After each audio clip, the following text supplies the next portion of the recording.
You've seen it happen. A stranger walks past a sleeping baby in a stroller, someone who has never met this child, who owes it nothing, who was mid-sentence, and their voice drops automatically. Not a decision, not a courtesy, a reflex. They didn't choose to whisper. Something older than choice made the choice for them. Why? The last video answered how ancient humans silenced a crying infant before a predator heard it. The transport response, the cooperative group, the race against the leopard. But that answer raised a harder question. Silencing a crying baby made sense. Noise was the danger.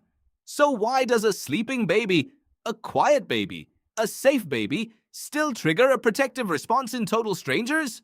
What is your nervous system still afraid of? The answer is stranger than you'd expect. And it started long before language existed. In 2013, anthropologist David Haig published research on what he called the sleeping infant effect. The observation that humans across every culture studied showed the same involuntary vocal suppression in the presence of a sleeping infant.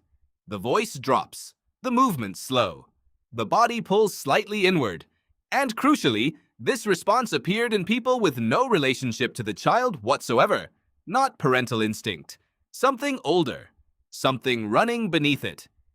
Haig's explanation pulled from evolutionary biology. A sleeping infant in the ancestral environment wasn't just quiet, it was maximally vulnerable. It couldn't grip, it couldn't cry out on time, it couldn't startle awake fast enough to alert the group. A sleeping baby in the open was a target that couldn't defend itself, and anything that disturbed it risked waking it, causing it to cry, and giving away the group's position. Your ancestors' whisper wasn't kindness, it was camouflage. But here's the part that breaks the simple explanation. In 2019, psychologist Meredith Meyer ran a series of experiments on adults with no children of their own. No parental experience, no exposure to infants in their daily lives. She showed them images of sleeping babies and sleeping adults, then measured their vocal patterns in conversation immediately afterward. The effect held. The voice dropped. The pauses grew longer, not for the adults, only for the babies. What Meyer found wasn't parental instinct triggered by association. It was a baseline protective suppression coded into adults regardless of parental status that activated specifically in response to infant vulnerability. The sleeping baby wasn't just triggering your nurturing system, it was triggering your threat management system. The same circuitry that tells you to move carefully around something fragile and dangerous, the same circuitry that slows your breath when you hear a sound in the dark. Think about what that means.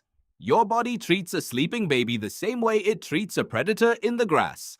Not because the baby is dangerous, because disturbing it could be. That's the second reflex. Not the one that calms a crying baby down. The one that keeps a sleeping baby asleep. Enforced not by the parents, not by the tribe elders, but by every adult in range, including strangers who have never seen this child before and will never see it again. The group protected the infant in two directions simultaneously: silence it when it cried, and preserve its silence once it stopped. Now think about the last time you walked past a sleeping baby and felt that pull, the lowered voice, the slowed step, the held breath. You didn't decide to do it. You didn't think about leopards or open savannas or the cost of a waking cry at the wrong moment. You just did it. Automatically, instantly. The way your ancestors did it for 300,000 years before you were born. That's not politeness. That's survival memory. And the fact that it still works in strangers, in people who have no stake in whether this particular baby wakes up or not, tells you something important about how deep this wiring goes. The group wasn't just a backup system for the mother. The group was the immune system of the infant. Every adult was enrolled without being asked.